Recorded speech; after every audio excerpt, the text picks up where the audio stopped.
online transactions have been growing hugely. But not only have online transactions actually grown hugely, but the percentage of mobile phone, smartphone-based online transactions was probably the biggest source of growth.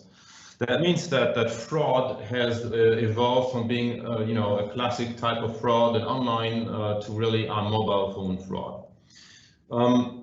If we go to the next slide, we will see that actually not only has the structure of fraud changed, i.e. gone increasingly online and increasingly mobile phone, but actually the attempts, the volumes have really increased. So while the fraud amounts per successful fraud per $100 have slightly dropped, the attempts have increased hugely over the years to get the fraud rolling basically worldwide, right?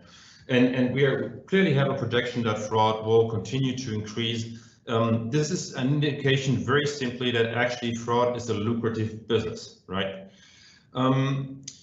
Now, if you look at the next slide, we will see that the fraudsters have become increasingly sophisticated. So what are we talking about? I mean, they're skimming, we said about 2018, 19, 4.23 trillion of us.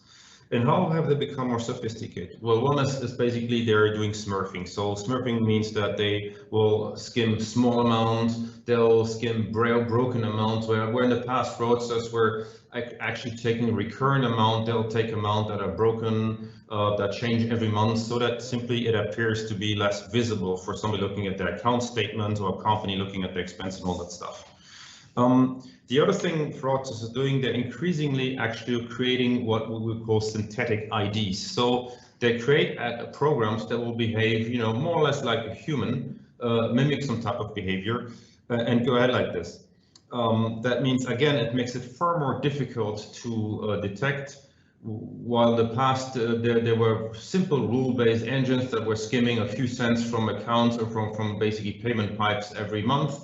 Now it's like a semi-smart algorithm that will do something one month, then nothing the next month, and the months afterwards it will appear again, right? Things like that. So they're really becoming increasingly sophisticated. Now, if we look at the next slide, not only are they becoming increasingly sophisticated, but actually it touches every type of business. Obviously, financial services is clearly what everybody thinks about, money transfers, and yes, these are probably among the biggest, targets. But e-commerce is hugely hit. It's very tempting, and as we know that in recent times a lot more people have gone online, it's even more tempting, right? The utilities business is touched very often. People are sometimes surprised to realize that in fact they paid 14 utilities bill over the year. That doesn't make a lot of sense, but actually in their daily business activities that they haven't noticed that. Insurance is also increasingly touched. Why? Because increasingly policies are not paid one-off, they're paid like in small amounts every month, things like this. But it also touches things like airline ticketing, fake taxes that are somehow invoiced separately, etc., etc. So it touches a broad set of industry, and it does actually not only touch basically the B2C, but it also touches basically B2B activity.